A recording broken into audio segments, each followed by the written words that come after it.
Hey, Jana, I went ahead and went live so people can start joining. So we're live on Facebook, everyone. Watch what you say.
Sorry. Oh, there it is.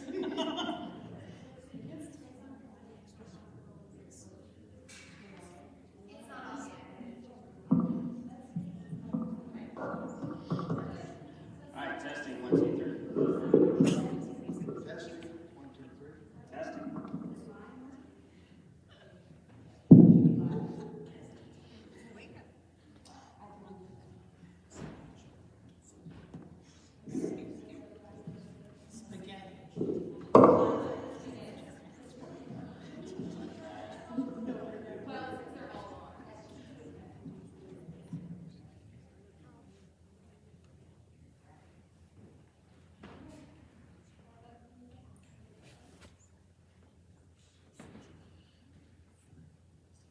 Good evening, everyone. I'm Jana Wolfter. Welcome to Spring Hills High School for our Board of Education Candidate Forum. This forum is being brought to you by Berkeley County Education Association, Berkeley County Education Association School Service Personnel, Berkeley County Education Association, Berkeley County School Service Personnel Association, I apologize, and American Federation of Teachers. And this is our moderator, Dr. Howard Bostick. Hello, everybody. So I have a wonderful set of questions to ask you tonight, but we have some rules. And so with these rules, there are special lights. It's like a light system. And so I'm hoping that you can see here that this is the red light. The red light means that you're not talking. The green light means go. This is fabulous. And the yellow light means you have 30 seconds before you stop talking. I'm gonna go through this one more time because this is so important. Because I don't wanna have to interfere with the light system. Do you know what I mean? Yes. I know. It's ridiculous. Can we just kill the, oh. Do you want me to scream? Can you hear me now? Okay, I can talk louder, it's okay. Is this better? You want me to use this voice the entire time? Okay, I can do that. Okay, so I'll go over this again. The red light means stop talking. Don't talk anymore. The green light means go. And this yellow light means in 30 seconds, this red light's gonna come on, and then you're gonna stop talking. This is only important because it is so important that everybody here has an opportunity to communicate the answers to the questions. It's not necessarily about stop, go, pause. It's about making sure that we're fair to everyone who's on the stage because we all have respect for one another. Other ground rules are, we all have different perspectives, but we're going to stay kind in our communication with or about other people who are on here, because that's the right model that we want to exhibit for the camera, because everybody sees this on this live there. I'm just saying, I'm just trying to help you. Okay. And so we're gonna have timers for each question. So when I ask you the question, I'll tell you how much time you have to answer the question, and then what I'll do is I'll make sure that there's a different order each time for answering the question, so that, you know, people have time to think in between the questions, and it's not, you know, you're not always the last person to answer the question. So we'll try to be fair with that.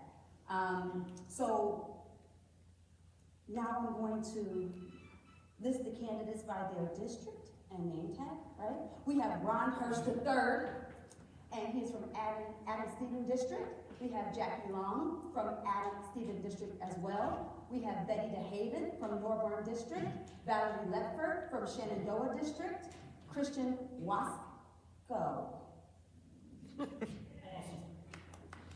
from Shenandoah District, Pat Murphy, also from Shenandoah District, Travis Bose from Valley District, Melissa Power from Valley District, and Damon Wright from Potomac District.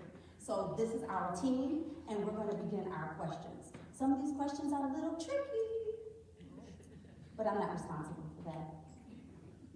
Okay, first question. You may or may not have children who have attended public schools. You can let us know whether that is the case or not. But what has been the most important issue that you can remember for public school students? Who's going first? You can let us know whether you've had children in the district, and what's the most important issue so far that you can think of for public school students? Jackie? I have a son. You have to talk a little about it.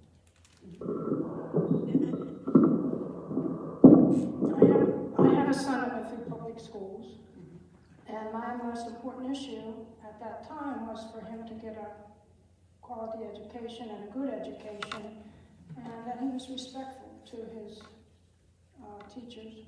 Mm-hmm. And keep in mind, 1 minute, so you can keep this talking if you have more to say. 1 minute, sorry.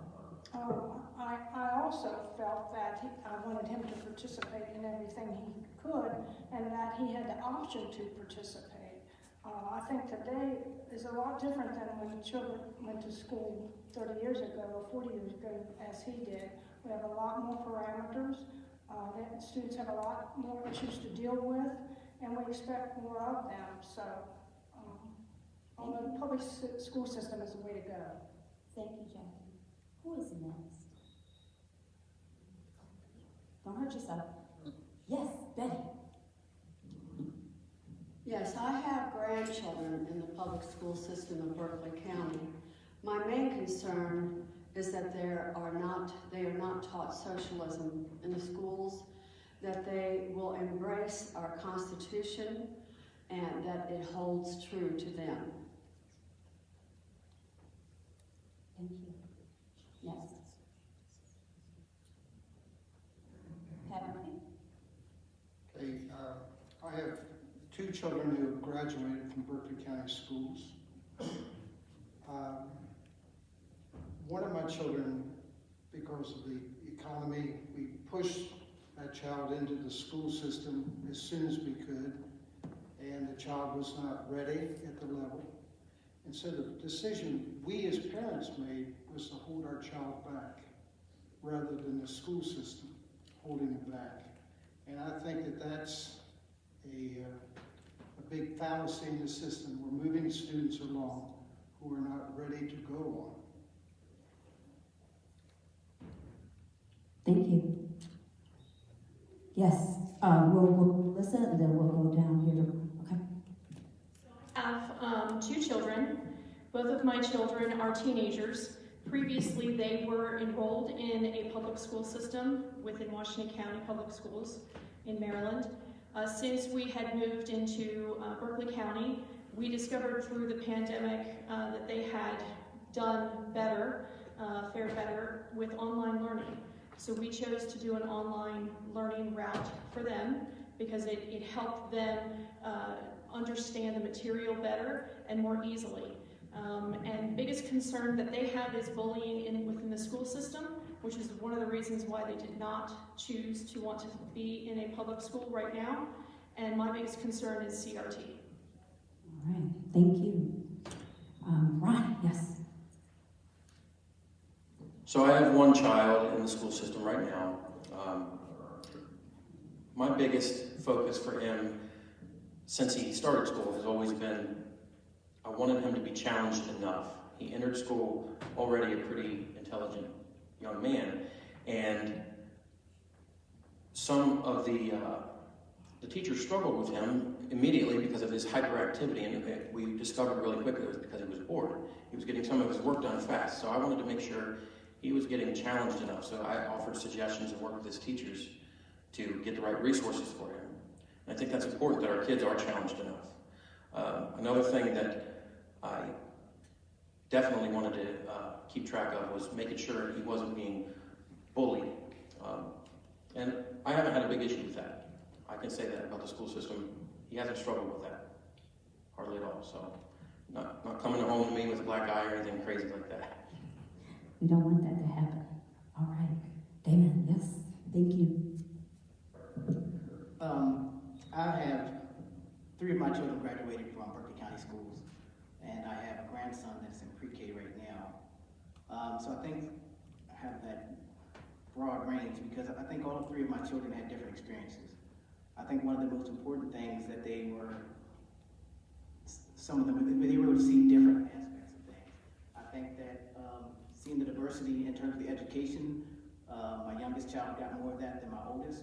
A lot of that is, and that's what I'm pushing for, is to hear more points of view. I think that made my children more well-rounded and made them better in college, and as my son's case, it's pushed him into the automotive field. But I really think that we as a society and we as a school system need to make sure our children are prepared for a world environment, not just a Martinsburg or Berkeley County environment. We never know where they're going to end up, and they need to be prepared. Thank you very much. Okay, Travis, yes. Yes, I have a son in 2nd grade in Berkeley County Schools. His first year was the live virtual or click sessions, and we were able to see what was going on in the classroom, hear from the teacher, be there if he had questions. This year, he's in school, 2nd grade. He has an excellent teacher, and what's important to me about that is, in both situations, the teachers communicated with us if they felt there was issues. If we had questions, we were able to communicate with him, whether electronically or through the phone. And that spirit of communication is something I want to see throughout Berkeley County schools, whether it's up here or in the classroom.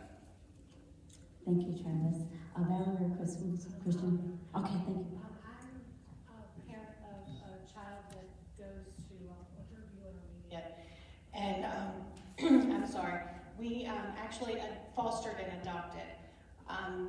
My daughter is very special to me for many different reasons, but she comes from the drug epidemic. So there are a lot of different needs. Trauma is in her background. So as a parent, I have fought very hard for social and emotional well-being and making sure that there's communication and that everybody is on the same page. Thank you, Valerie. Christian. Well, I have 6 kids. Yay. 5 are products of Berkeley County Schools, 3 have graduated, and 2 are in the Musselman area, go out and left. And when I talk to my 2 that are currently in school, the biggest issues for them are bullying is one. And my daughter and my son have experienced it. And it hits my heart when I hear that. It really does. We should have a better bullying system, anti-bullying system to address that, I would think. And then school meals. When they come home, they're hungry. They said the meals aren't very filling when they're eating. Some of it doesn't taste good. A lot of it's thrown away in the garbage from what they tell me what they see at school. We've got to do better. Thank you so much. Thank you, everyone, for the answers to the first question. Now you see how this is going. You're not intimidated by this light. It doesn't bother you at all. It's just a protocol. The next question is a 2-part question. And of course, you'll have just a few seconds to think about it as I say. The first part is talk a little bit about your relationships with people in the public education system. Who do you partner with? Who have you worked with? What are some of the relationships that you've had with students or teachers? You know, what's your involvement within the system? So think about that. And then the second part of it is, why do you want to do this? Like, why do you want to spend your time doing this job? What's your agenda? What's your motivation? You know, why do they want to pick you? Why are you doing this? So again, the first part of the question is, you know, how have you been involved? Who are you working with? That type of thing. What's your experience here or there? And then just why in the world are you up here right now wanting to do this amazing, difficult job? So someone's going to go first. 3 minutes, oh yeah, the 3 minutes. You can do it. I know you can. So guess what? Christian and Valerie, you all are going to go first because you went the last time. So they're going to go first because they went last. So you're going to decide whoever's going to go first. You decide who goes, but I'm going to try to go backwards just to give people time. So take some time and think about your answer. And as our friends speak, thank you. Well, Yes. I actually work in a school system not in Berkeley County. I'm a one-on-one aide, and I've done that for about 4 years. I do that because what I've learned from my children, and I became very, very passionate and wanted to create change within the system in the places that I saw I needed it as a parent. So I wanted to create that support between the staff and the parents. There's many other reasons. I mean, I fight for children every day. Most I've never met. I'm just someone that knows the system and tries to find an easier way for others to get through it. The reason I'm here is because of that. I mean, I fought for change for my own children, found out how difficult it was and where the roadblocks are, and it needs to change. And I'm passionate about making that change and creating those differences and making communication, building relationships. That's me. Thank you. Jen, you ready? Folks and I partner with the teachers at Musselman High and Musselman Middle School, working with 2 kids that are special needs and both have IEPs. It's a learning experience for me. I mean, I was just teaching algebra the other day. I think I confused myself with 2x plus 3y equals 10. So I got to reach out to my kids. I need a little help here. I'm more on the electronic side of the house than math. So that's my experience with that. I would love to get involved more with volunteering in the schools, but from what I'm hearing, it hasn't been brought back yet. When it will be brought back yet, I don't know. I would like to see it come back and take a day off and go help out wherever needed. I am a servant by heart. Now, the big question, why run? My doctor says that's a question I ask him when he talks to me. Obviously, I haven't ran yet. I was approached by somebody to run. I ran 2 years ago, fell short. You know, COVID had just broke out, and, you know, the whole nine. And I was like, no, I kind of like being in my house, being with my kids, staying in my box. This person said, you should run. You were late in the game. You stay true to your heart. You fight for the kids. You'll fight for the teachers. You'll fight for the staff. You should do it. So that's why I decided to do it. And then when you get into it, the mask that was just recently suspended, not gone away, that's encroaching on constitutional freedoms. The federal government has no right to tell me if I have to put a mask on or not.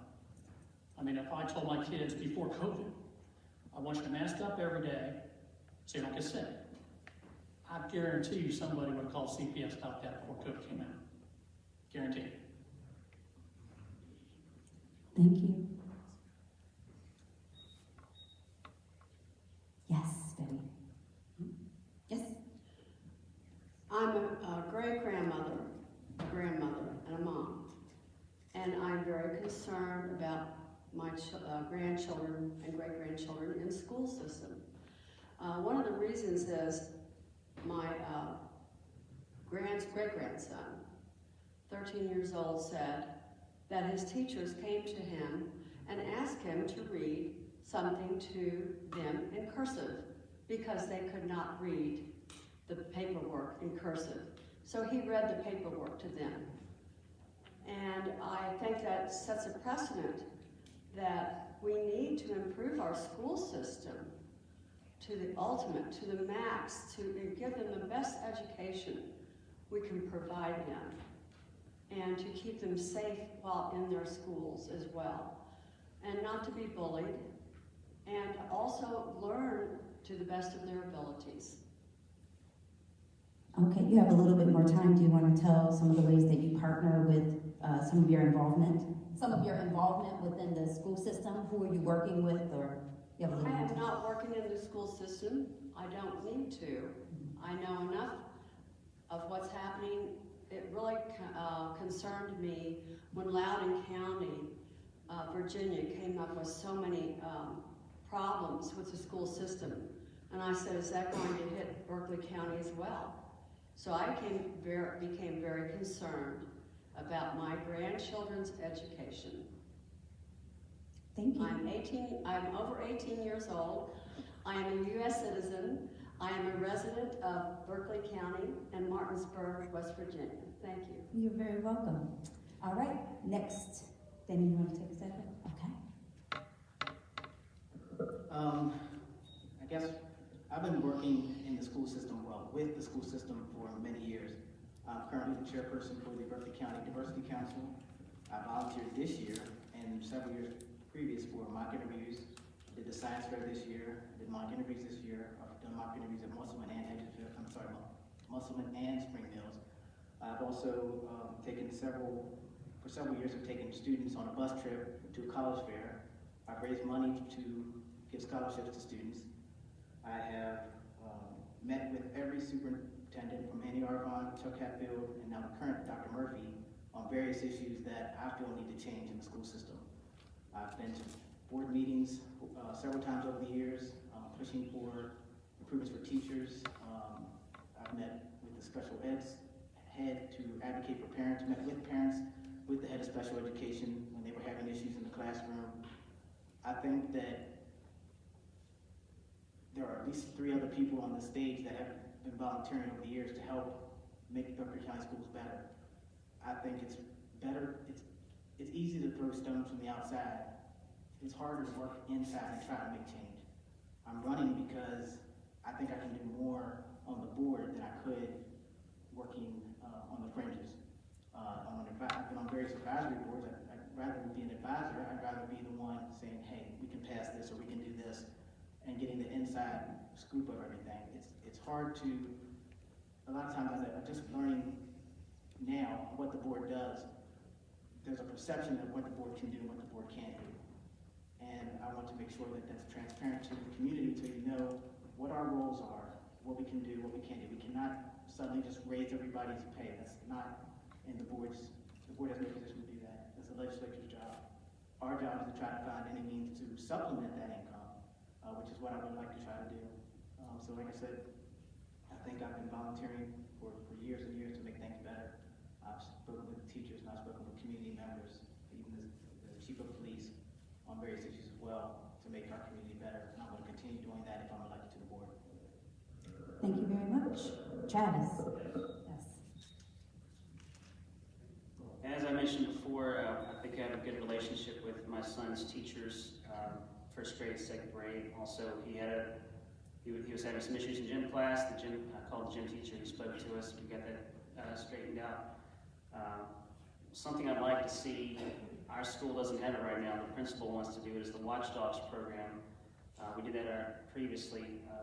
The pandemic kind of put a damper on that. But I like to see programs like that that involve the parents and the community and strong people in the schools come back. What got my attention for running initially was the masking issue. It didn't seem clear to me or right to me that I could go to the county office building or to work, to meetings, to Walmart, anywhere except my child had to wear a mask at school. And that seemed kind of backwards to me. That's what got my attention. And then as I started talking to parents and teachers, aides, bus drivers, started seeing the issues with staff retention, being stretched too thin, overworked, and also the dichotomy between the parents and the teachers. There's a lack of communication there. There's avenues of communication, but we're not using them. And I think if the two sides are seeing each other as the enemy, I think that comes back on us up here as the board and as the superintendent to make sure that we all communicate and we're not afraid to bring up issues as they arise or talk to each other. That's one of my big things. It's going to be communication and transparency. Thank you. All right. Yes, thank you, Ron. So, when I got involved, the people I got involved with when my son started going to school, his pre-K teacher, pre-pandemic, I was able to come and visit and actually see the classroom setting, and I mentioned his hyperactivity before, so I actually volunteered a couple times to come in and watch and see like where his behaviors were rooted, like what was causing it, and I could address it and explain to him why certain things were inappropriate at certain times, and to reiterate what his teacher was telling him to do. I've worked with mostly teachers.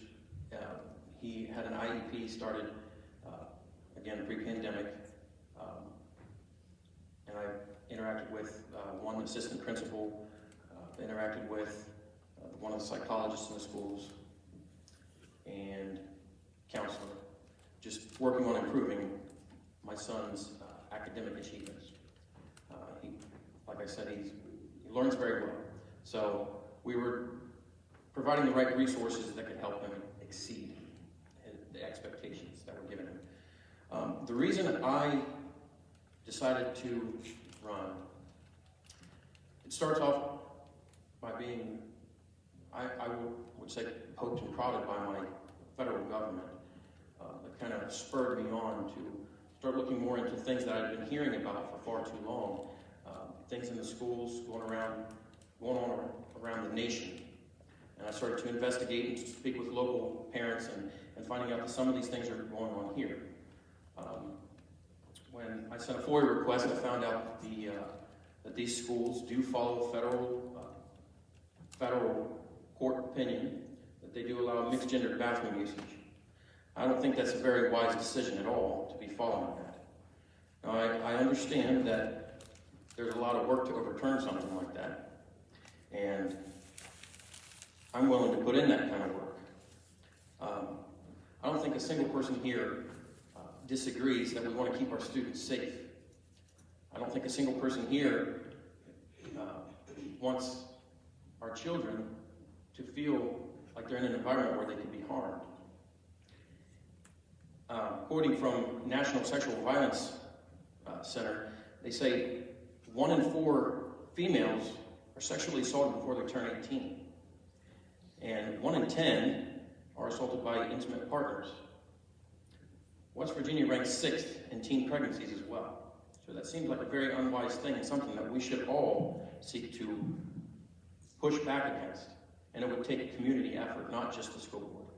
I know that it's not just something that we can flip a switch and do it. Thank you. Jackie? Well, first off, let me say that I probably have more experience and knowledge of the West Virginia Code other than Mr. Murphy, and regarding state issues and county issues. And I was involved over 40 years.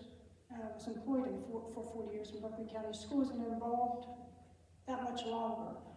I think everybody here can tell you what I have tried to achieve for employees and students, or vice versa.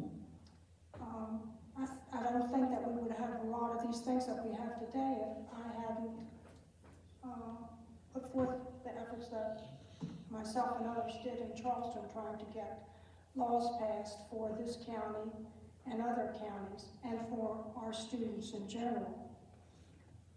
I have a passion for education. It's never stopped. Even when I retired in 2014, all I could think about, I saw the crazy bills that were being presented in the legislature, and it just keeps getting worse and worse and worse.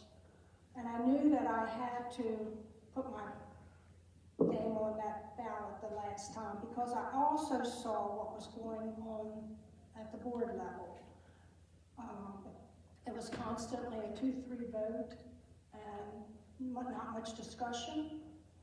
I think I've made a big change since I've come on the board with allowing at least us to have a discussion and vote on some issues that would never be voted on before.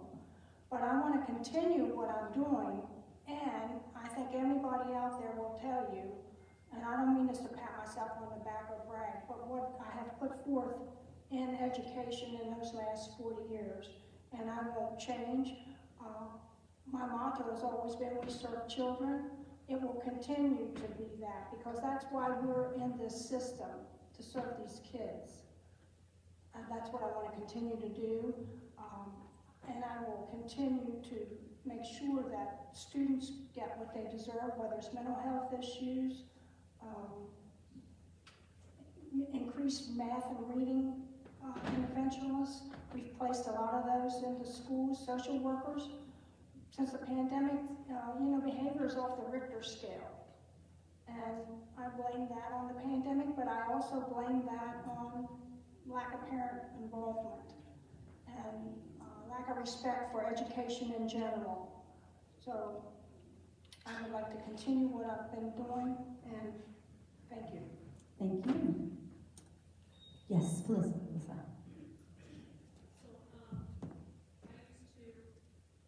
Work in the, I used to work in Washington County Public Schools as a paraprofessional.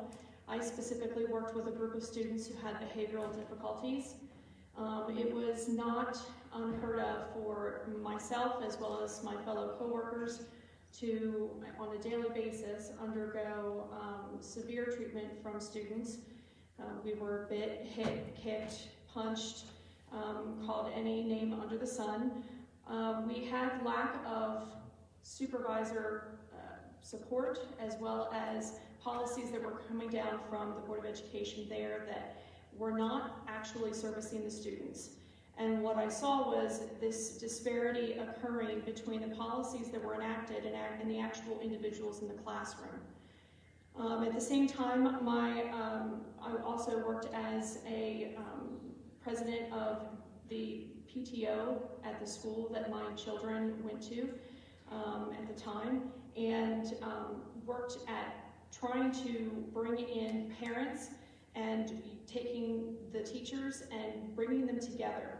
Because if we don't come together, we're going to lose something in this generation of students. They're going to grow up seeing a lot of bickering and fighting, and that's not what we need to be displaying to our children. We need to be cohesive and work together to better our children. One of the things that kind of stirred the pot for me was when I came to Berkeley County and I started looking at things here in this school system and trying to navigate whether or not to enroll my children here or to do elsewhere. I saw some of the same similarities that I saw in Washington County happening here in Berkeley County. And I got gravely concerned, especially when it comes to children who have issues that either they can't verbalize because they have an inability to verbalize, or there are other issues that maybe their home life has some definite issues, drug use, whatever that might look like. And so I wanted to make a difference, and I can tell you that from where I sat working in the school system with children every single day, I can try and make a difference in 2 or 3 kids' lives. But I knew that to make a difference in a lot more children's lives, the way I could do that was to work with the policies that are in place, and the only way I could do that is if I came and worked on the board. Thank you, Melissa. First, when you're seated on the board, you're not the board, you're one of 5. And you're authority is limited to being on the board. I have no more authority sitting up here than anyone else beyond or here. But I like the relationship working with people. I've had people in my home. I've gone out and visited schools.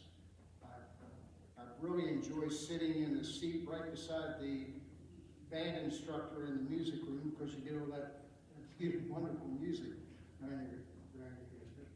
I've been fortunate to work with Mr. Beckwith, Dr. Gilpin, formerly Ms. Barnes-Russell, Mr. Martin, Dr. Clean, and Ms. Long. And as Ms. Long mentioned earlier, I've also been known to be a lone voice in the wilderness or disagree. But I enjoy working. Why do I enjoy working with people? I am a product of a community that invested in me as a young person. I am a person who has just found it nice to go out and invest in other young people and work with people. And I've taught photography in this community at the Boys and Girls Club for over 50 years. My students in that class have won numerous national awards. I keep wondering, why can't our children in the school system be national merit finalists, higher awards? That's my main goal as a board member, is to improve the mastery level of our children and not push them along. I want that diploma to be worth something when they're walking across there. But I've also, in working with the board members, for example, I've watched our cooks. Now, I didn't do the job, I didn't tell them to do the job, but they served during this pandemic over 3.3 million meals, curbside meals. And the bus drivers helped them and delivered over 200,000 of those meals to homes. If it hadn't been for our cooks and Ms. Heck and them, there would have been a lot of hungry people in this community. Now, I know CCAP and other groups have also done it, but our school system put food in the bellies of people when our backs were against the wall.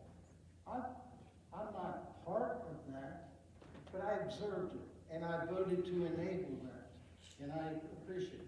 I've watched this start the Jumpstart program for our high school kids so they can be getting dual credits at Blue Ridge and in their high schools. I've watched this system try programs that work. We have 121 nationally certified teachers because of things we've started here. But I've just enjoyed being a part of it, but I'm not always, I can't take responsibility for it. Thank you. So, did we all do this? You feel okay about it?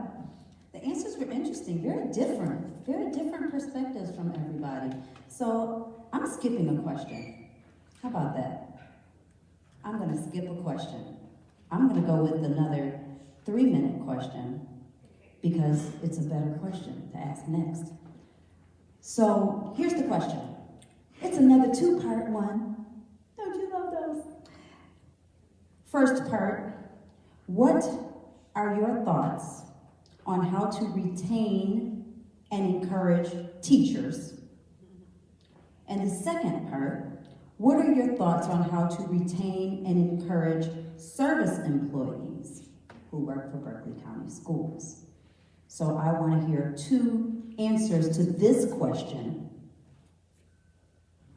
which, how do you retain and encourage teachers in Berkeley County Schools? That's the first question that you're going to answer. And then the second question that you're going to answer is, what are your thoughts on how to retain and encourage service employees? So we're going to focus on those 2 questions.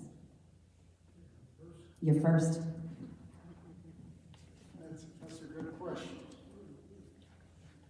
Unfortunately, we haven't been having as much success as I'd like, because I've watched, as a board member, people walking away time and again. I remember being in the being down to Charleston with the former superintendent Mr. Arbon, and they were and the strike was going on at the time. And the legislators asked me about my thoughts on it. I said, you know, the strike may last a week, and they'll come back. But month in, month out, twice a month, I sit there and watch the resignations. And I'm watching a lot of talented people leave this system. I'm watching a lot of dedicated service employees leave this system. My concern is that we've been chasing with a pair of chopsticks a butterfly called locality pay.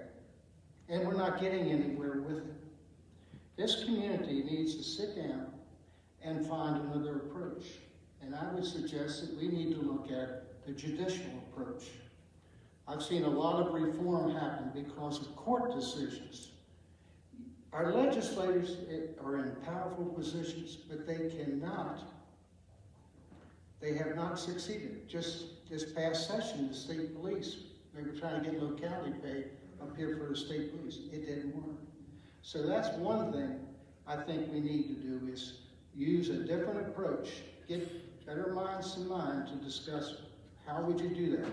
I would look at the contiguous counties around this state. I would look at the service, the experience level of our employees. I would look at other factors like the cost of living here versus other areas. But I think we'll have more success in a court of law saying our children are not getting equal protection under the law. Our children are not getting a thorough and efficient education as we have all this turnover, as we have all these permanent subs. And I think we can make a case in a court of law, but it would take better minds than mine to get that going. We just need to work it out. The second thing I think we need to do is we need to treat all of our employees like the adults they are and not the students they serve and teach. We have to do that. Don't do that, you're taking my time. But I think that we need to really focus on that. We need to focus on the value of the instructional minute. We spend $2,000 a minute for all the primary schools in this county. And we need to value those minutes and not make them rough. Everybody wants to stay in education to get out of the classroom. We need to focus on why don't we keep them in the classroom. Thank you. Okay, thank you. I'm going to make sure that I reiterate this question just in case you all hear this question. So I want to know, what are we going to do to retain the teachers and the service workers? So don't get caught up on one part of the question. Two questions. Who's ready? Who's next? Come on. Okay, Melissa and then Jackie. Is that okay? Because your hand went up like that. Because you really want to answer the question. Melissa's going to go and then Jackie, you can do it. Okay. So one of the reasons that I left the school system where I used to work was because of policy issues as well as issues that we were not receiving support in the classroom. And it came not just from our administrators that were located in the schools, but it was also from the board office. We would ask for support. We would ask for better guidance on how to deal with some of the behaviors that were going on. Only occasionally would we receive further help. A lot of the things that they kept trying to tell us to do were the things that we were already doing within the classroom. So doing the same thing over and over again, expecting a different result is insanity. So, because it's not going to help the students. But then it also starts to really chip away at the morale of the individual working with the student. And one of the other issues that came into play for myself was the morale between teachers. It was very easy to determine who was more liberal and who was more conservative. Those who were more on the conservative side experienced a lot of bullying from a lot of the other individuals that they worked with, and not just in the school, but also from the administrative down. So there were a lot of issues coming into play, and it was pegged by several individuals in the board that if you were a conservative assistant or you were a conservative teacher, you got less support than the next person next to you that might have been more on a liberal spectrum. I believe politics should stay out of it. We shouldn't have politics in the classroom and in how we treat each other. I don't want to go to work and experience animosity. I don't want to go to work and feel like I'm not actually working for my students and working for the community. That's a problem if that's where we're at. So if we're going to need to look at retention, I believe we need to start beyond just the locality pay. Locality pay is not something that we can change here at the local level. It needs to be done in the legislation. We can continue to advocate for it. I believe that that is something that we still need to do. But at the same time, we also need to look at the morale in the schools. There are a lot of schools that I know of in this county that do great support from administrators to teachers and to assistants. But I've also talked to several teachers, several assistants that feel like they are not seen on the same level, that they are less than and unimportant, and their view and their way that they are seeing the classroom go is it's unimportant. It doesn't matter, and it's like they're patted on the head and shoved away. So we need to look at the morale. We need to look at how we're treating each other.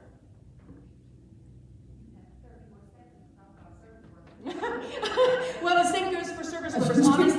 Honestly, for service workers, we have there's a lot you could probably go into. A lot of it has to do with feeling you were less than. Okay. All right, Jackie. Some of this because it's very important. It's about training and recruiting staff. Be exciting though. According to the U.S. Department of Education, every county in West Virginia in 2017 faced a teacher shortage. Now, at that time, service personnel, it wasn't an issue. But what's that tell us? It says we have a lot of work to do. When Washington County is advertising a teaching position of $56,400, and Berkeley County spends $36,000, there's something wrong. And I know we have to concentrate on locality pay, but that's on a legislative issue. That is a legislative issue. And that goes for both service personnel pay and teacher pay. You know, it goes hand in hand because it's a team out there. Any school would tell you that service personnel, they're a big part of this system. I remember telling Joe Manchin one time, when I had a meeting with him about salaries. And I told him, I said, we could shut this state down in a heartbeat just by those bus operators. And he said, well, I know that. I said, well, then, you know, concentrate on service personnel more than we have in the past years. I don't say all this to say I want you to leave when teachers are getting more in another county or service personnel. I realize what everybody does. I know how hard you work. I've been there. I've seen it. I'd like to see Berkeley County Schools offer extra pay for a master's and doctoral degree, and then in return work 3 to 5 years in Berkeley County Schools. I'd like to see Berkeley County Schools give employees some type of bonus for an employee recommending another employee to be hired. I think that's been mentioned before, especially for bus operators. It's my understanding that's illegal, but I know that Jefferson County is doing some kind of option like that. I think that Grow Your Own project's an excellent start to high school students going into teaching.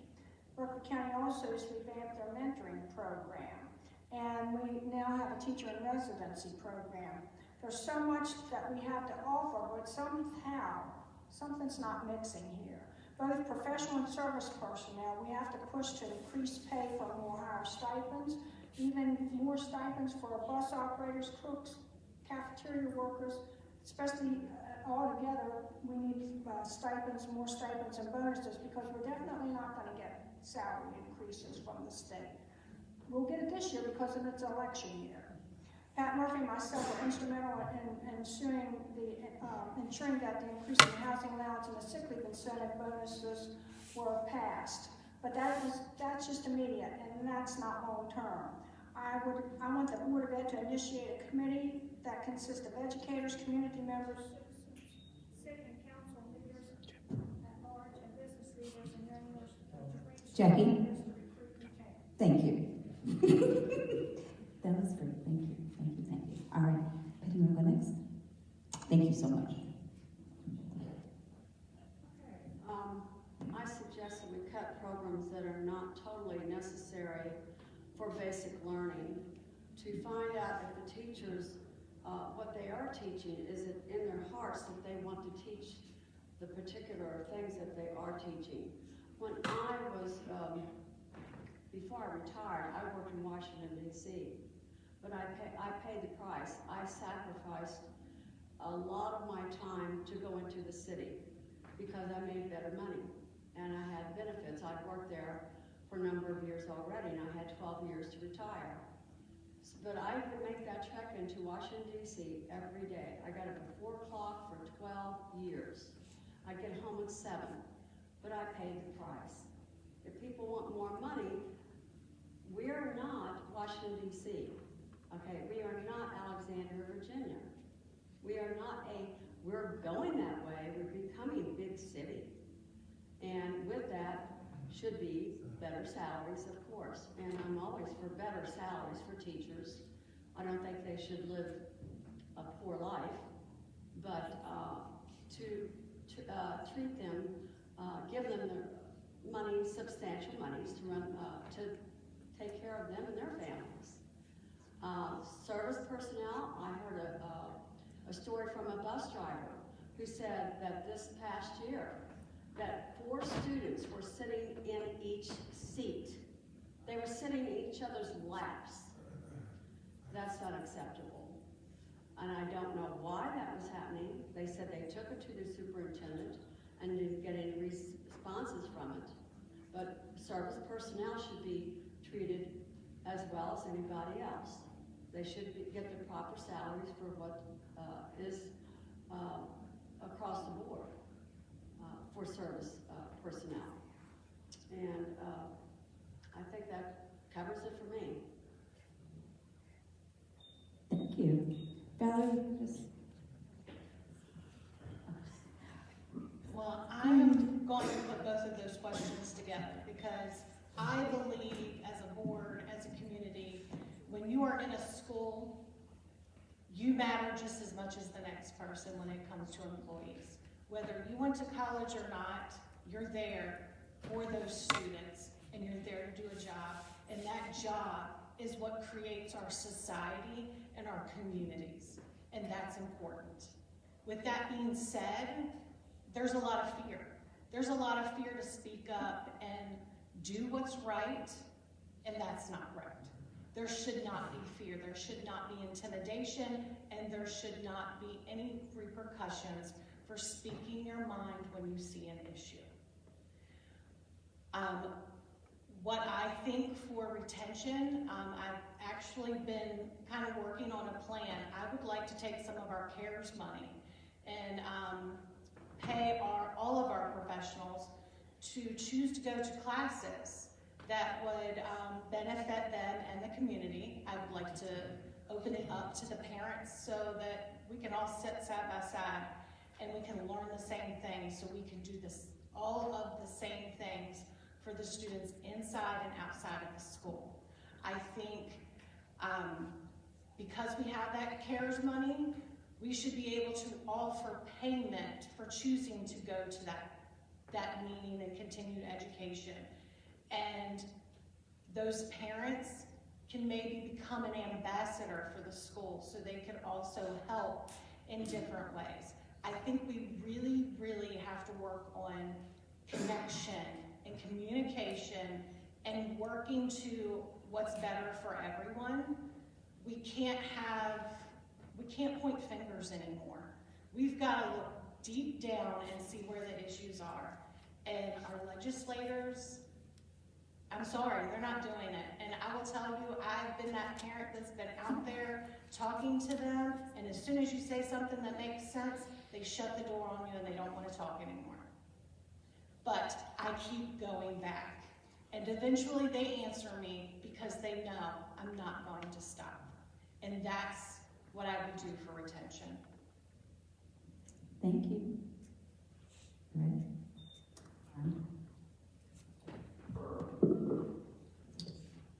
It's not great. To recruit and retain teachers. I'm going to echo locality pay, of course. Everybody on this table, I think, agrees with that. But how we achieve that might be different. Emailing, calling our legislators as often as it takes, showing up at Charleston if we need to, getting on their nerves. But people in Charleston, people on the board, people in the city council, people in any level of government, they're answerable to voters, and that includes teachers. And I'm going to go ahead and quote a quick statistic that I looked up. This is on iachievelearning.com. It says more than 50% of teachers have a master's degree or higher, and most jobs with a master's degree, they average around 70,000 or more, according to a website called Statista. But when teachers start their jobs with a master's degree, they often are being paid around 35,000. That's terrible. I looked up Berkeley County's stats, and for the entire school system, not just teachers, the average salary is $43,800, around that. And that's 6% below the national average. So yeah, I think we all agree that pay needs improved. But there's much more that needs improved to retain and recruit teachers. The environment. I believe there are rules and policies in place right now regarding student discipline and how the schools should interact with parents and address discipline issues for kids that are misbehaving. Having spoken with a couple staff members already, they are in actual fear for their safety from their students. And that should not be, that should not stand. So I want to take a more thorough look at some stuff like that and improve discipline for the students. Another thing is workplace environment, like among coworkers.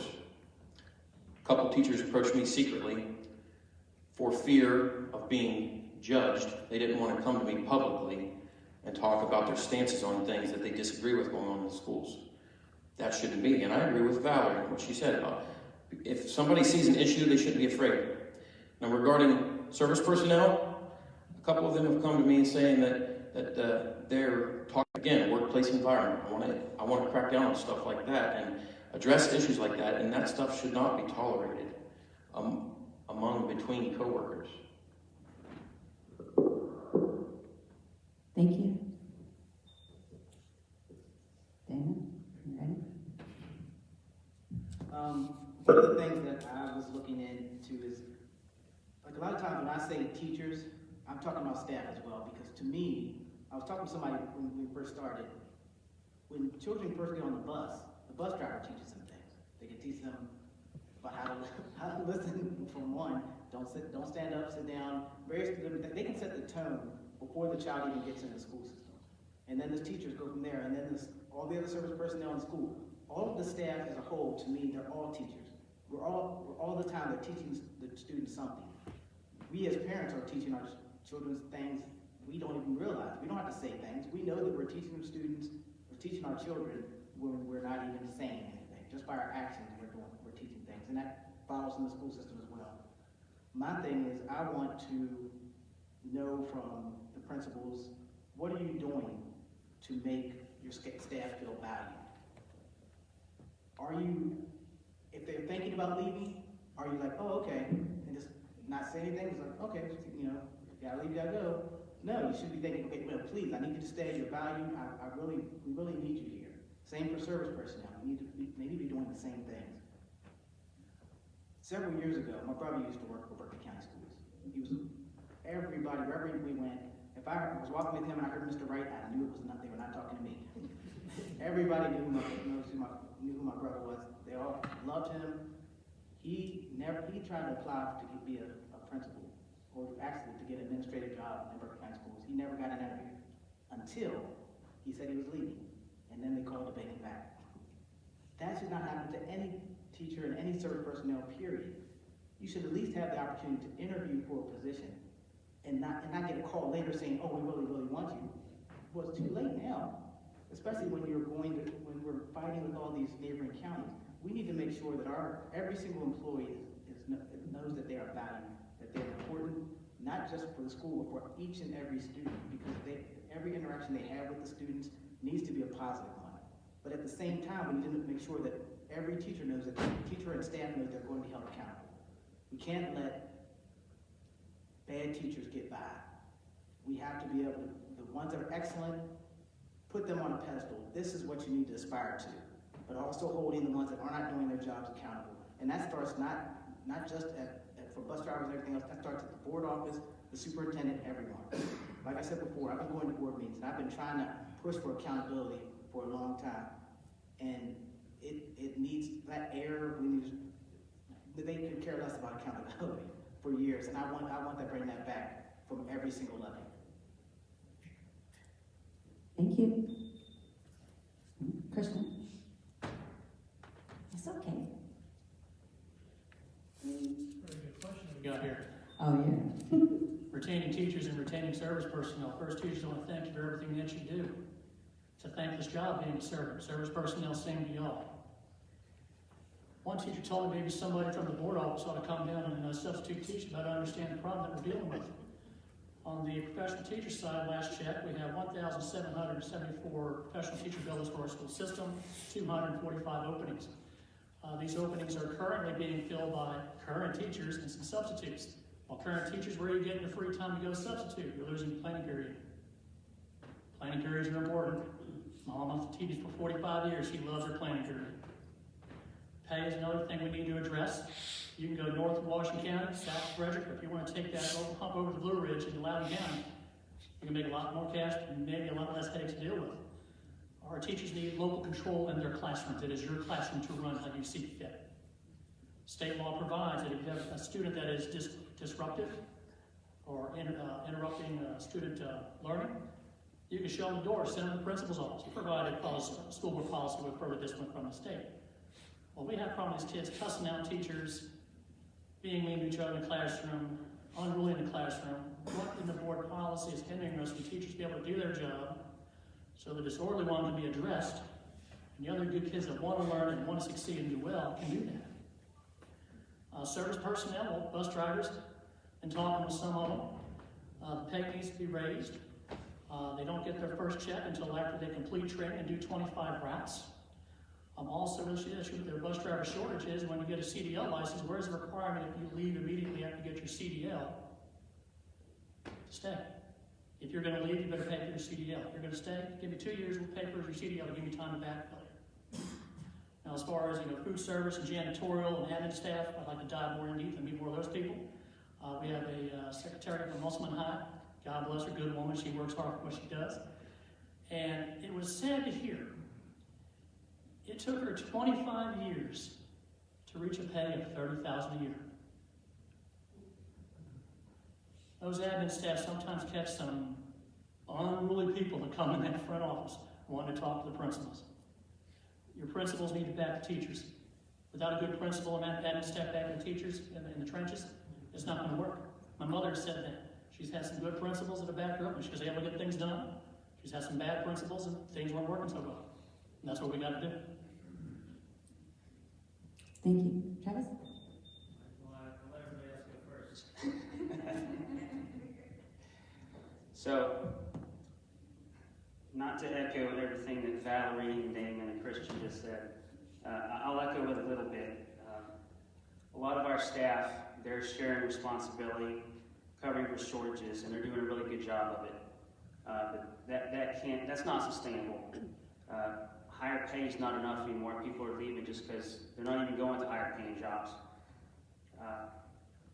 Teachers that just want to teach, the burden with paperwork, excessive trainings, that we talked about, afraid to uphold discipline in their classrooms due to reprisals or possible legal action.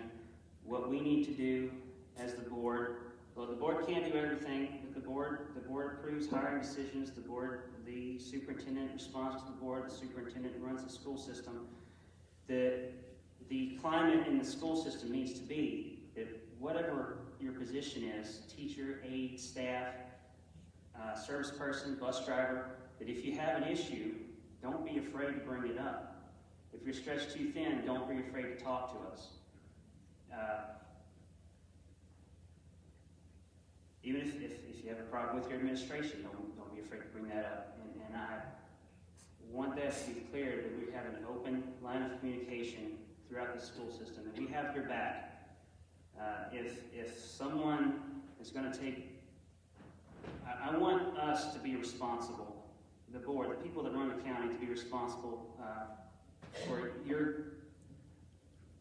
I don't want you to be afraid, right? If you're having issues, come talk to us, bring it up. We have your backs, and we are open to your ideas. You're the people in the classroom, you're the people driving the buses. If you have ideas, bring them to us, present them to us, pitch it to us, let us ideas for policy, and we'll see how we can work that in to make your lives better as the people that actually do the job from day to day.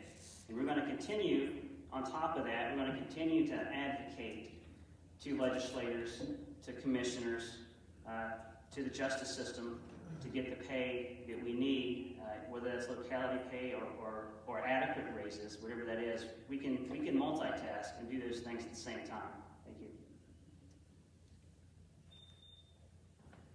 Thank you. I have a 2-minute question. I'm going to make a statement, and then I'm going to ask you what that statement means to you. So, are you ready for the statement? Okay. This is like me being you saying this. You ready? I advocate against legislation that would be harmful to public education and school employees. What does that mean? I advocate against legislation that would be harmful to public education and school employees. So, like, what are you advocating against? Like, what does that mean to you? So something is harmful, right, to public education, and it's legislation that exists right now.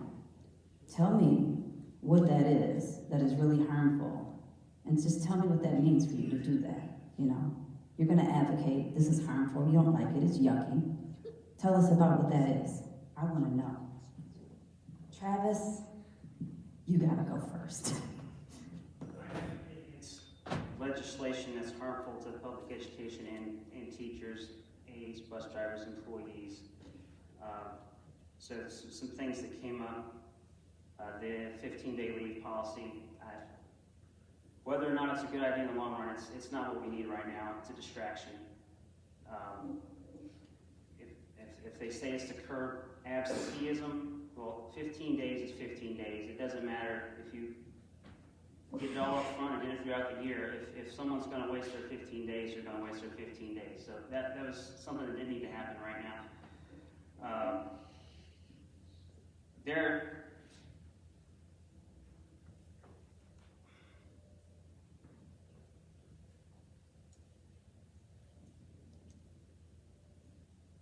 A lot of stuff that didn't get passed, so I stopped paying attention to it, so I'm kind of blanking on that. And it was a good thing that some of the stuff didn't get passed. I'd like to see Berkeley County control what happens with Berkeley County teachers. So that's the big thing. We know what our county needs. We know what our students need. So top-down control from the central government. So stuff coming down from Washington, D.C., West Virginia knows better than Washington, D.C. what West Virginia needs. We know maybe a little bit better than Charleston knows what Berkeley County needs. So anything that allows us to free us up to do our jobs, allow the teachers to teach, that's the kind of things I would advocate for. Thank you, Travis. Ron, let's go.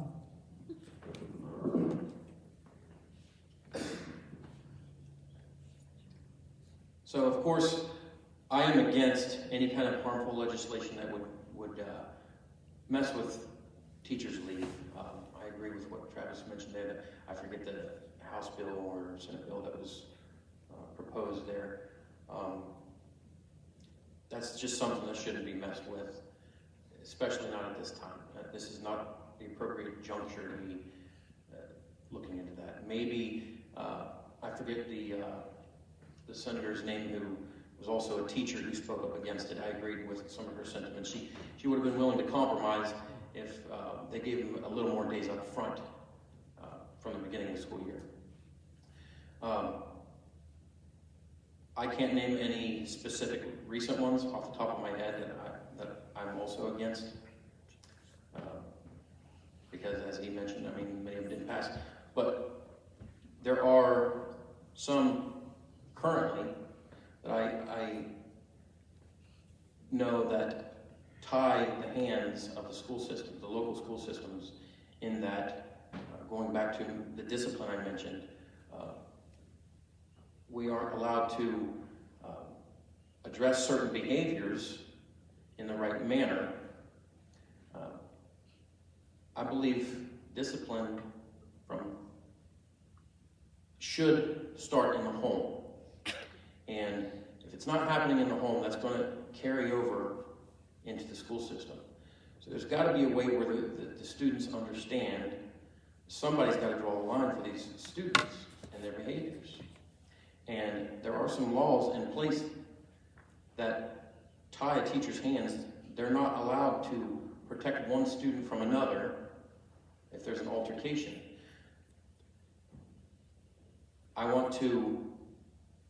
So I'm against any laws that are in the books now that tie teachers' hands and other staff members' hands in preventing harm to other students. Thank you. So, I'm going to make sure that I read this question one more time for everybody. I advocate against legislation that would be harmful to public education and school employees. This means I want you to talk about specific legislation that you don't agree with, that you believe is harmful to education. Because I want to know if you know what the current legislation is, because that's important. So let's try to answer that question so that we understand that you know what's going on, because we're depending on that, right? So let's go. What's next? Pat, come on. Give them some good stuff. Okay, green light.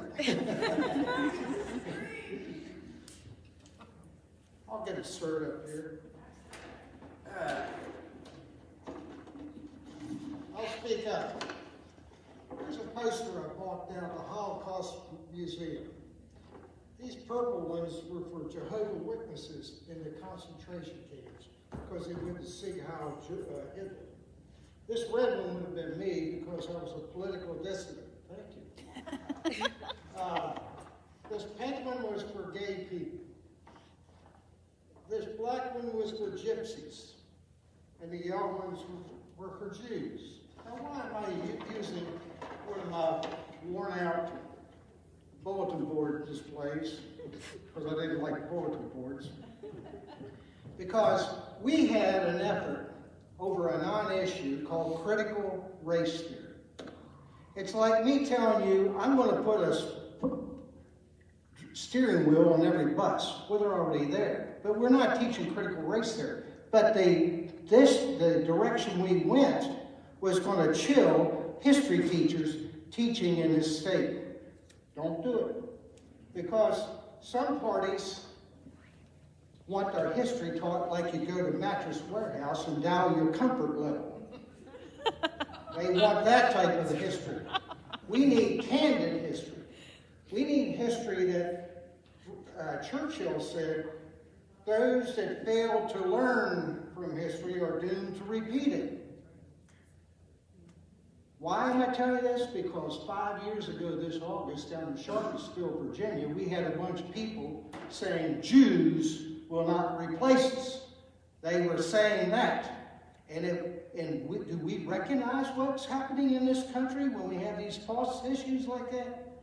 We're sitting there trying to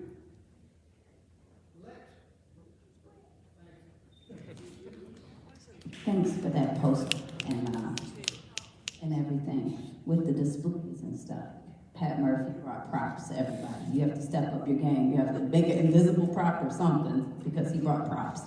I'm just kidding. You don't need props. Betty, you want to go next?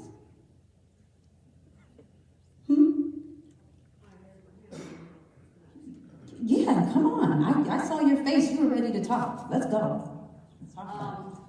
I've been reading recently about Hitler and how he believed in Marxism and Darwinism. He believed in evolution. He believed there was no God. And that's how he destroyed so many millions of people. Many different ethnic backgrounds. And I think we're encroaching on those kinds of teachings today that can be very, very dangerous for our children. We need to respect each other's race, whether it be CRT or DIE. And I just don't want to see this become a stronger, powerful tool against our children who can be brainwashed into thinking this is the way things are supposed to be, because they're coming out in universities thinking that this is the way. Socialism. And I think we need to be very fearful of that. Thank you. Ooh, I need to hear more. What is the relationship between socialism and DEI? Does not believe in God. Hitler was able to kill all of the people that he killed because he didn't believe in God. There is a God. And it's not Darwin, and it's not Marxism. And the Marxism ideology is being taught today. And we've got to give people and children a better picture of what this country stands for. Our United States gives us the freedoms under the Constitution to have the freedoms that we choose to have, and we can have. We are the best nation in the world. Thank you. We need to keep it that way. All right. Christian? I was wondering when the gotcha question was going to show up, and here it is. This is a good one. And I had to do some thinking on this, and I know there was a bill, I don't remember the nomenclature for the House bill, but something along transparency for lesson plans, so parents can see what we're being taught to their kids and so forth, okay? And I talked with my sister, who's no longer teaching in Florida. She had enough of the shenanigans down there. Mom's still teaching 45 plus. I lean on that wisdom. So I spoke with my mother about this. To put a lesson plan out up front a whole school year in advance is impossible.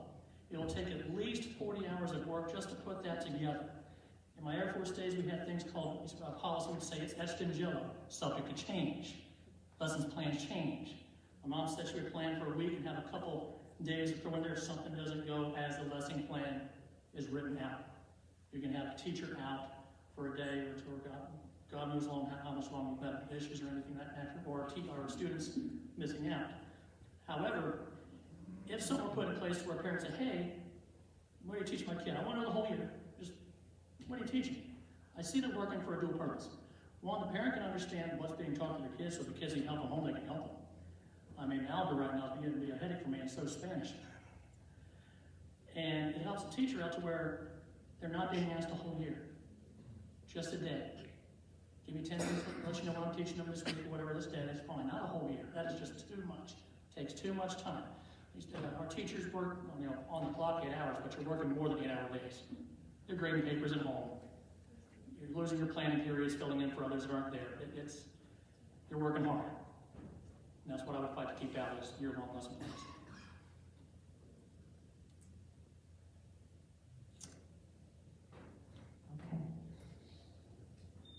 Okay. I was like, there's so many lights on. Yes, Jackie, you ready? Okay. Well, I'll say this to start out with. The legislature despised Section 18A of the code, which is employee rights and benefits. And students are in that too. They've been trying to dismantle that for at least for 6 years that I know of, maybe even before that. We spent this entire session discussing critical race theory. That doesn't happen in Berkeley County schools. I don't think it happens in much of West Virginia.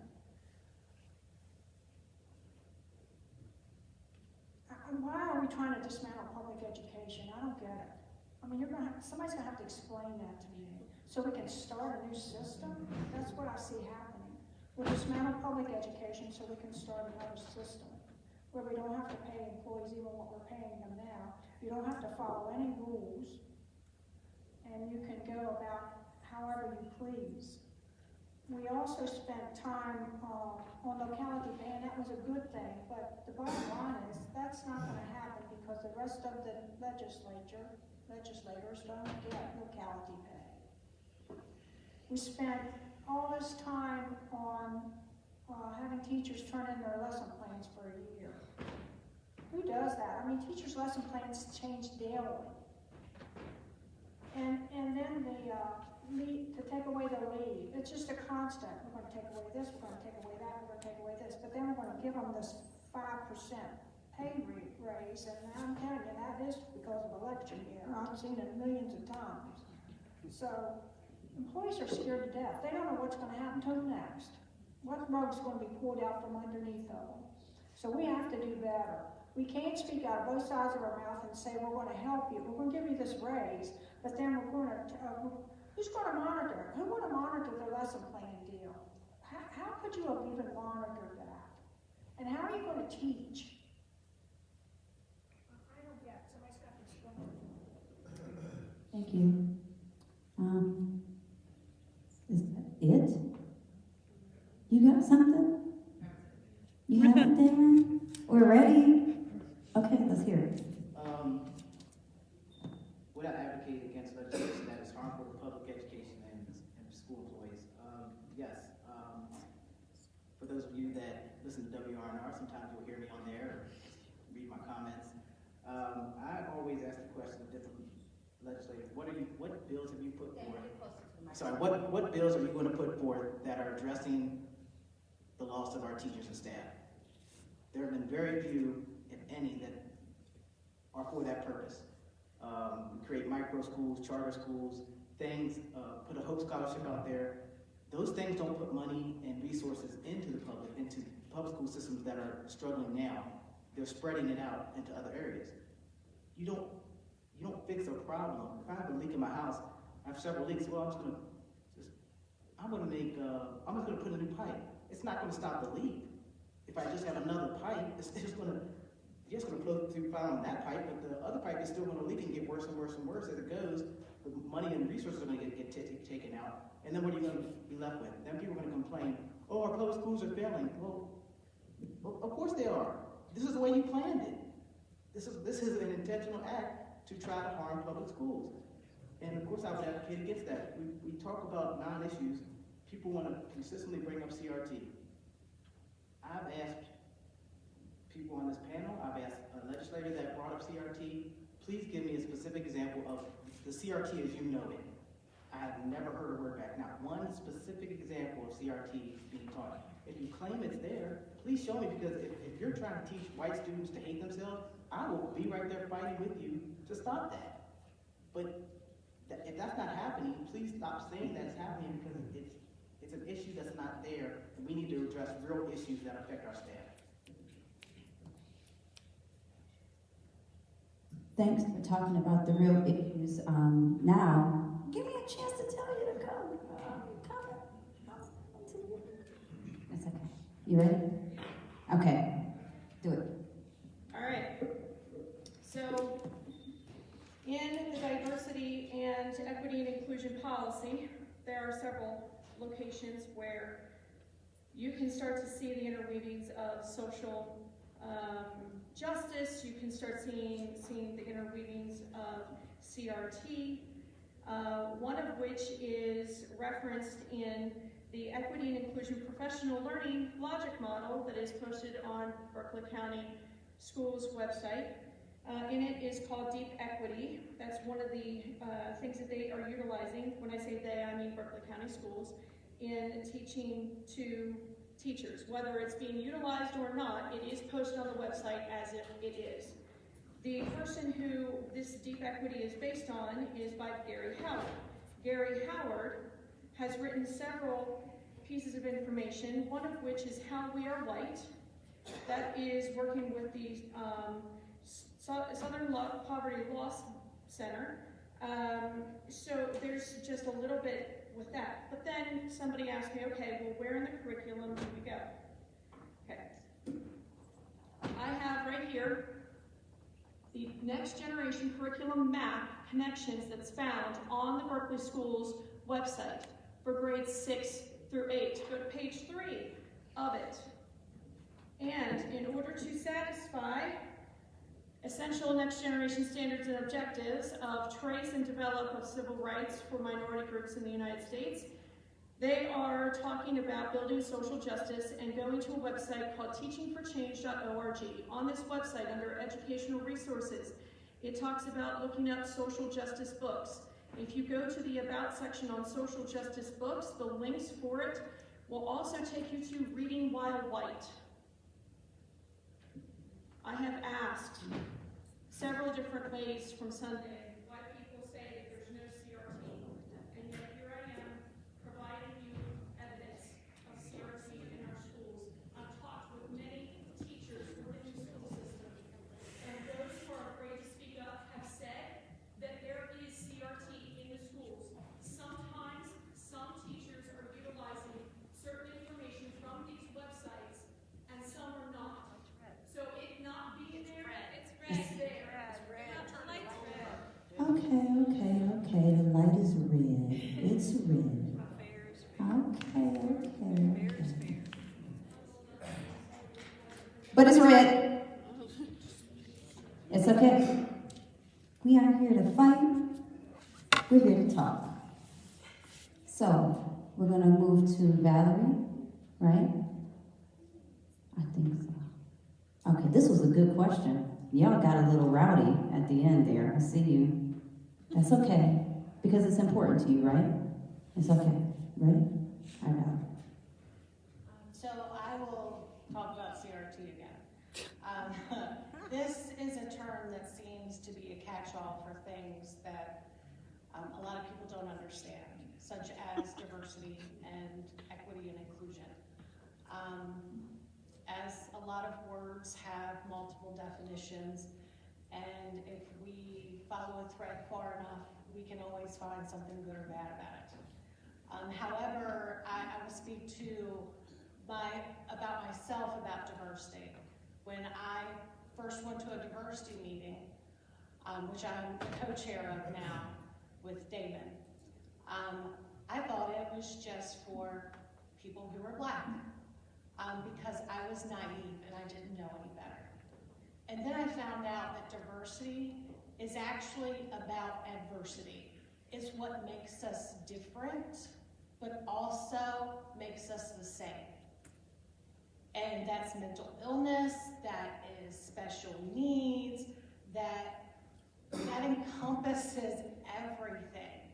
And just because we don't understand something doesn't mean that we can label everything as CRT. And I think that's a big problem nationally, but it's actually become a very local issue, a very heated issue.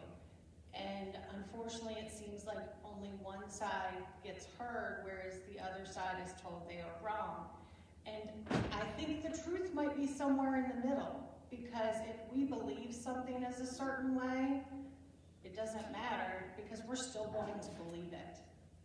But we need to dig deep and find out what these things really are, because if inclusion is a bad thing, because I want my special needs daughter to be included with a general education, then I guess I'm wrong. Well, guess what? The question is over.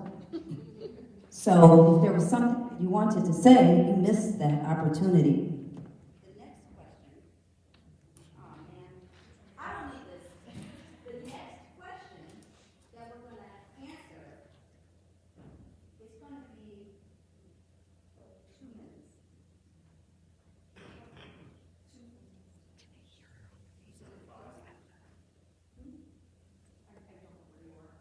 Where am I at? I'm on the next question that we're going to put on.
district.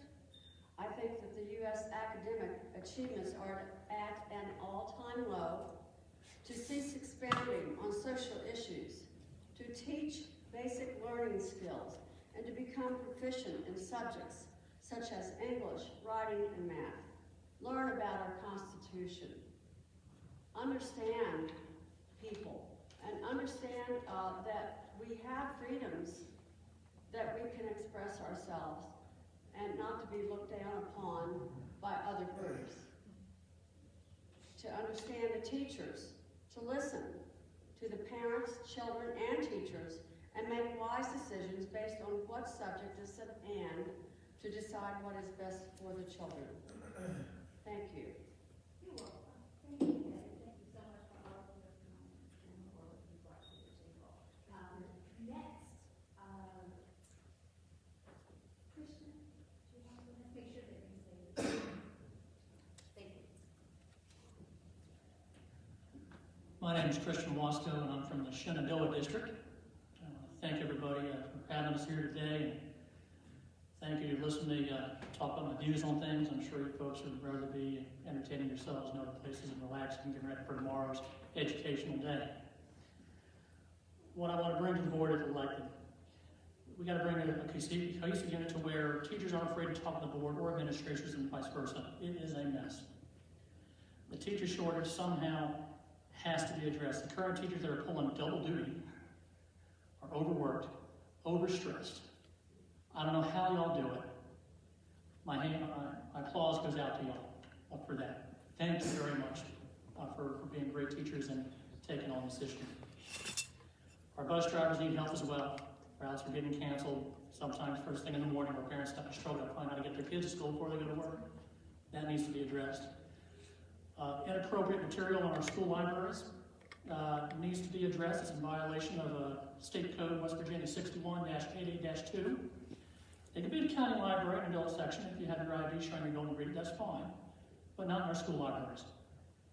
Our children are our national treasure. And the employees of the school system are guardians of our national treasure and our future. And that's what I want to see done. Work with y'all. Listen to y'all. Heck, I'll get a substitute certificate done in the summer. See what it's like. I hear it's be quite eventful and fulfilling when you see kids achieve things that you want them to achieve. Again, thanks for having me. It was a joy, and I look forward to talking to y'all afterwards. Thank you so much, Christian, for your comments today, and thank you for being here. Next, I think Ron. Ron Hurst III, Adam Stephen District.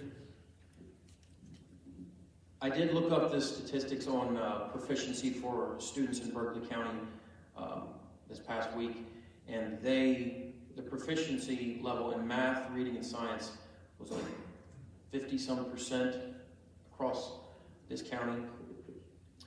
But that was back in 2014, 2015. And if you look at a graph, and I posted it on my page on Facebook, it started to dip down. And this was before the pandemic even started. It was dipping down. It kept gradually falling, down to like 35% now. And then I compared it to the graduation rates. And this pertains to something Mr. Murphy has said a couple times, pushing through students that are not quite ready to be pushed through. The graduation rates were going up. They went from like 85% to 80 to 95% now in the same time frame. So I believe we're doing a disservice to our children if their proficiency is lower, but we're pushing them out the system. There's got to be more that can be done to look into what are they losing, what were they losing prior to the pandemic, and what's the cause of it, what's the root cause of it. Figure out where that's coming from and get it out of our system and devote more time to learning. I heard someone quote that the average teaching time in the classrooms in West Virginia is like 10 minutes per class, per period. And the rest of that is like free time or self-learning. But that could be individual schools. I'm not sure where they got that statistic from. This was some website there. I definitely want to improve the environment for the staff. I've already spoken about that.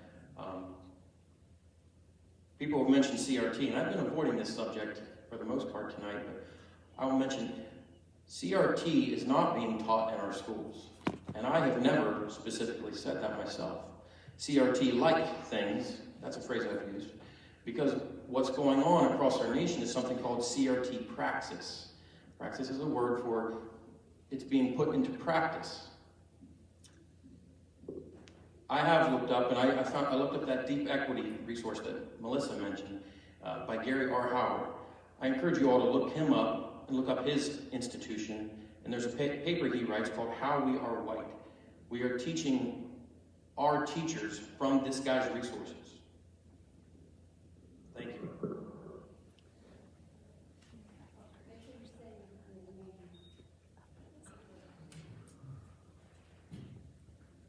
I'm Jackie Long. I reside in the Adams-Stevens district.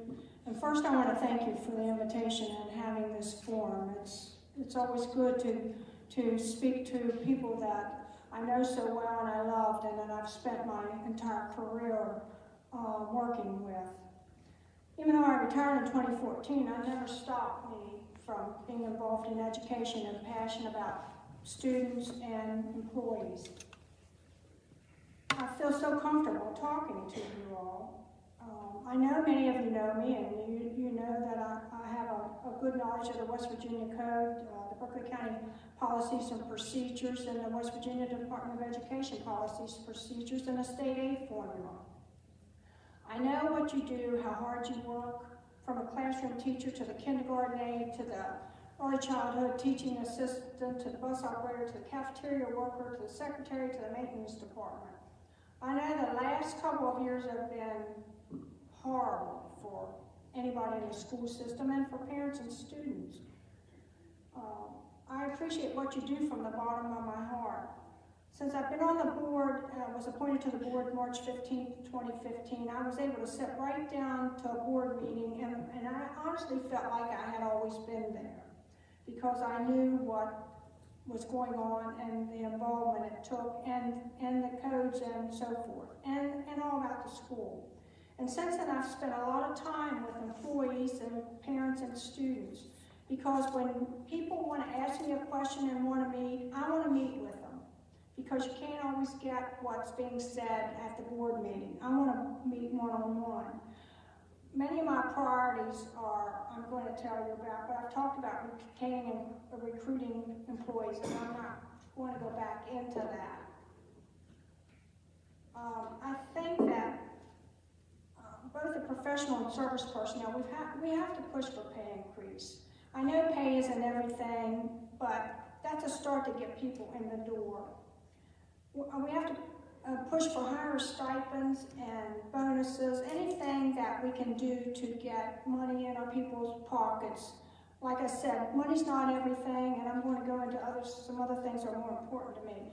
But Pat Murphy and myself were instrumental in getting at least a couple bonuses passed, and they were just, I only have 2 minutes?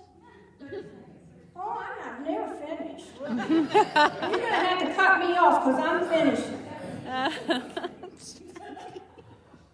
We have to provide employee support in the areas of behavior, whether it's in a classroom, on the bus, in the cafeteria, or whatever. We have to support behavior, academics, classroom management, dealing with social and emotional behavior. We have to be able to provide adequate time for planning and collaboration. I'd like to go back to the old days when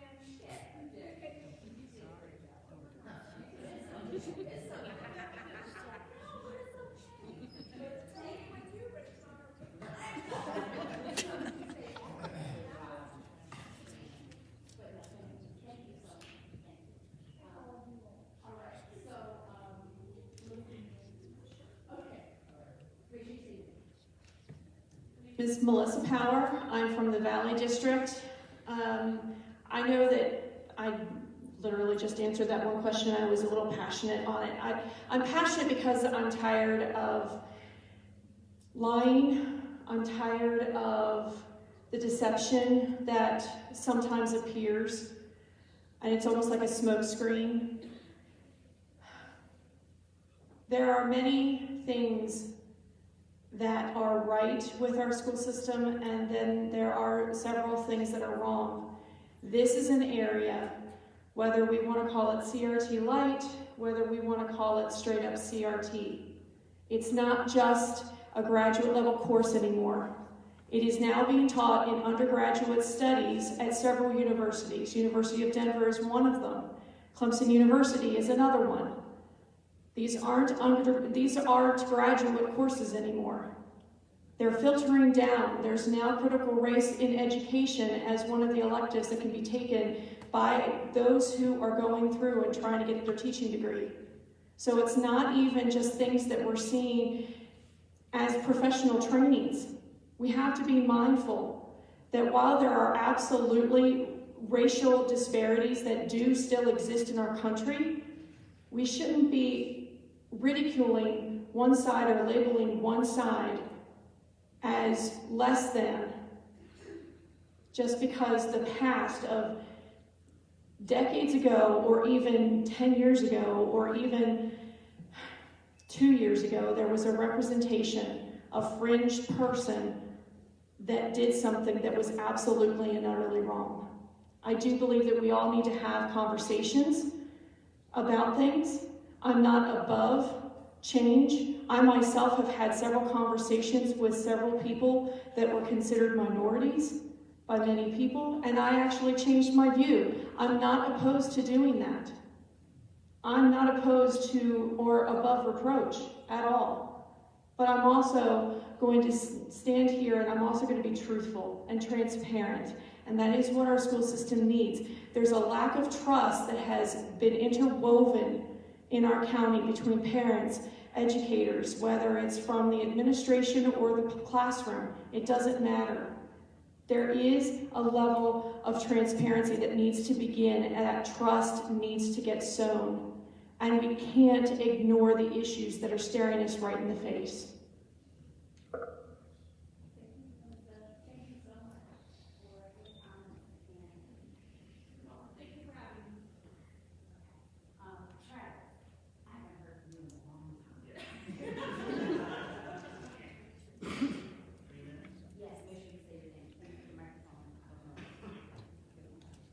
My name is Travis Bost. I would like to thank the Education Associations, the service personnel, the AFT for having us here to speak. For those that don't know, I'm a Christian husband, father, retired Navy Chief Petty Officer. In the Navy, I had the opportunity to teach electronics fundamentals in various aspects of nuclear reactor theory to young men and women from various socioeconomic backgrounds, often only a few weeks out of high school and with little life experience. My role as a Chief Petty Officer, I often facilitated active communication and coordination between the largest departments on the ship to accomplish the mission, often with limited resources and behind important deadlines. This is some experience I can bring to the board. Since retirement, I've lived in Gerrardstown with my wife and son, who we mentioned before. My mother was a private and public elementary school teacher, and my father a regular substitute bus driver and a full-time custodian in Shenandoah County down in Virginia. As I've gotten to meet teachers, aides, drivers, volunteers, other parents throughout Berkeley County, various themes continually surface. The predominant one is that educators, staff, drivers, everyone are continually stretched thin, often feel disrespected by parents, sometimes their administration. Many parents also feel like their voices aren't being heard and their children's needs fully met, whether on an individual basis with their local administrators or when dealing with central staff or looking for answers at Board of Education meetings. My pledge as a Board of Education member is to bring open communication and transparency to Berkeley County schools, work with parents, teachers, staff, administrators, resource officers to promote a safe learning environment for all. Identify and eliminate excessive spending in the Berkeley County Schools budget. We'll note that the FY23 budget will be approved prior to this next board taking office. Advocate for fair compensation for all Berkeley County school staff and change from a culture of we can't do that to how can we get this done. With my 30 seconds or so left, I've listened to radio interviews, forums, YouTube videos on various Facebook pages. The things we're facing food shortages, driver shortages, teacher shortages, teachers being just afraid to speak up, administrators seemingly reluctant to address certain acts of bullying. This comes up with parents and teachers. I think I got some time left. The response I see is finger pointing, deflection, sometimes denial.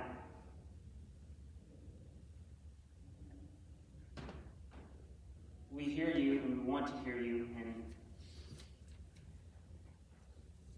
voting for the same thing again is going to get the same outcome. That's all I have to say. Thank you so much, Travis.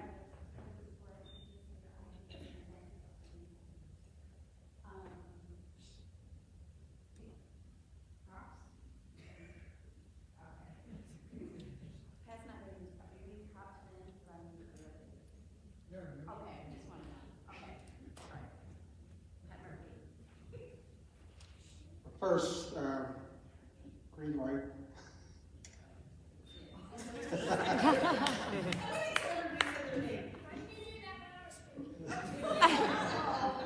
All right. I just keep waiting for the green light there. Oh, I'm sorry. Okay. My name is Pat Murphy. I'm running in the Shenandoah District, and I'm running for re-election, but not for the same old thing. I've continued to fight. First, public education is the great equalizer in a democratic society. I'll repeat that. Public education is the great equalizer in a democratic society. I grew up poor. I grew up in the Porter Avenue projects. I'm proud of that. Good people grew up there. We had some bullies. When I used to run home from school with one of them chase me, my mother saw me coming down the hill and she'd lock the door and she'd say, "Fight." And I've been doing that all my life. I fight for what I believe in. On the Capitol Dome in Charleston is one verse from the book of Proverbs, the 4th chapter, etched up there. They can't see it because the trees have grown up, but it's good advice. And it says, "Wisdom is the principal thing. Therefore get wisdom, and with all thy getting, get understanding." Sometimes we like to talk, but we don't listen. We have 2 ears to listen, 1 mouth to speak. But we need, as elected officials, to listen. Good points have been raised up at this table. Jackie and I have worked together on the board, and we've tried to listen to people. We went out and talked to all the principals in this county. Some of the things we didn't agree with, but we talked and listened, and we gave it back to them. But I've seen, and somebody was mentioning books, read the book by Wilkinson, Cast. That's an eye-opening book as well, but I don't want to go with that. First, we're the fastest growing state in the nation, fastest growing county in the state.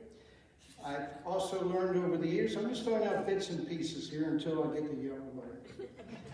The greatest control, a superintendent told me this, the greatest control administrators have over elected officials is the control of information. You have to have people on that board not only willing to ask the questions, but having an idea of questions to ask. You've got to be familiar with this system. We know, another point, we know the best high school sports teams in this region, but we do not recognize the high school valedictorian or salutatorian in our school systems.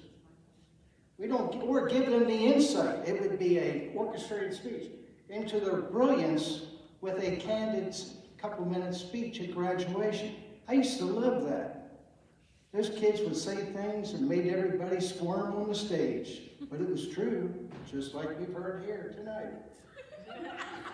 One of the things, oops.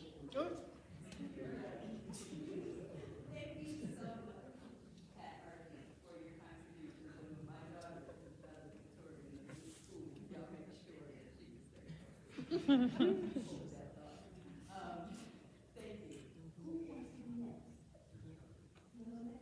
Okay, make sure you say your name because you know that light doesn't come on. Thank you. My name is Damon Wright. I represent the Potomac District. In fact, doing some research and I couldn't find the time in the probably last 15 years where anyone has represented the Potomac District on the Board of Education. So I'm hoping to be the first in a long time. One of the things that I would bring to the board is just a different perspective.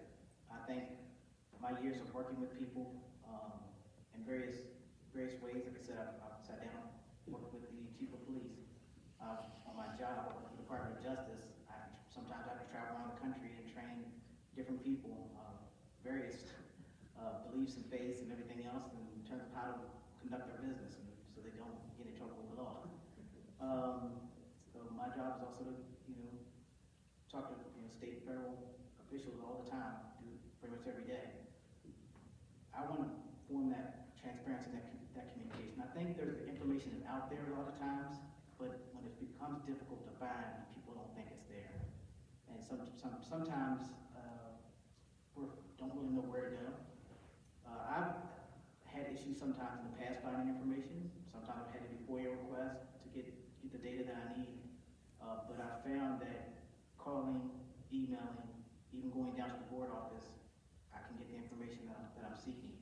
It may not be what I want to hear, but I'll at least get a response. So I want to be able to have those lines where people are less likely to say that we're not being transparent. I own my own business, so I'm very fiscally responsible. I'm the tightwad in my family.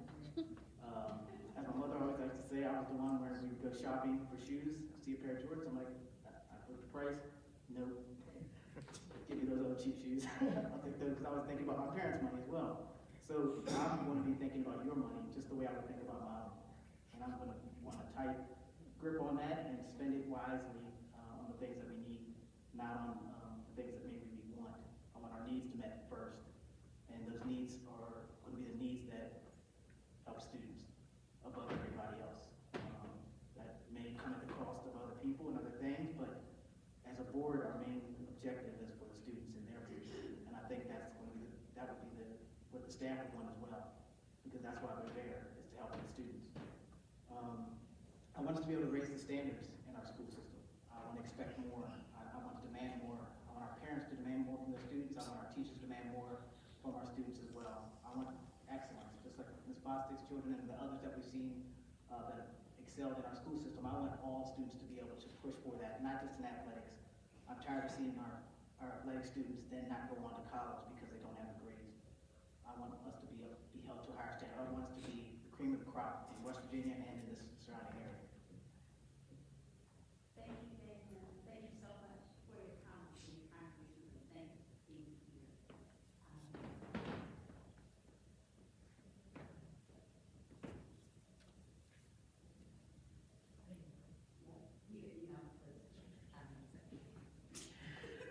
Hi, I'm Valerie Ledford, and I represent the Shenandoah District. I also ran 2 years ago, and obviously didn't get a seat.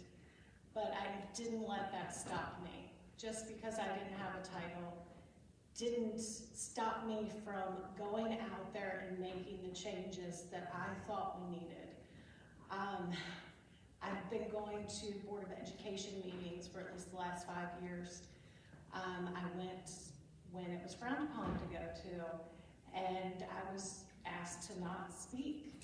So I have to witness the changes on our current Board of Education, and I commend them because it has really changed.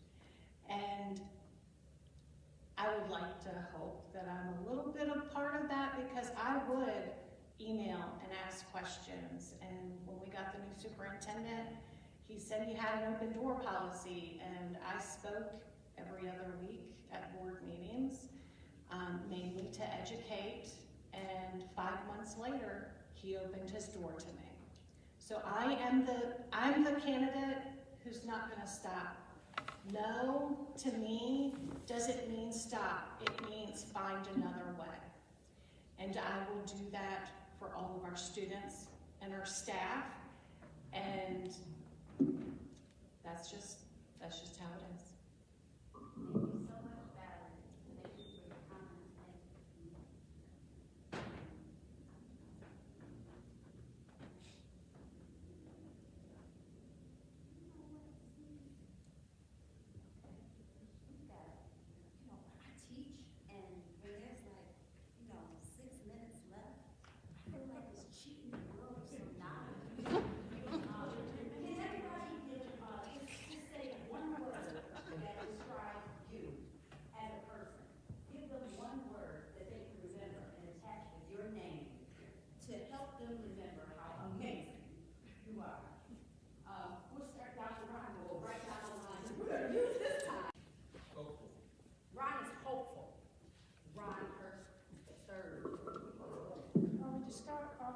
describing ourselves? One word, Jackie. Okay, I'm not giving you one. Okay. Fighter. Fighter. Jackie Long is a fighter. Betty DeHaven, integrity. Betty DeHaven has integrity. Advocate. Randall Ledford is an advocate. Service before self. That's so many words. One word, Christian. Service. Christian is my C. No, means find another way about Tenacious. Tenacious. Hammer is tenacious. Right. Reserved.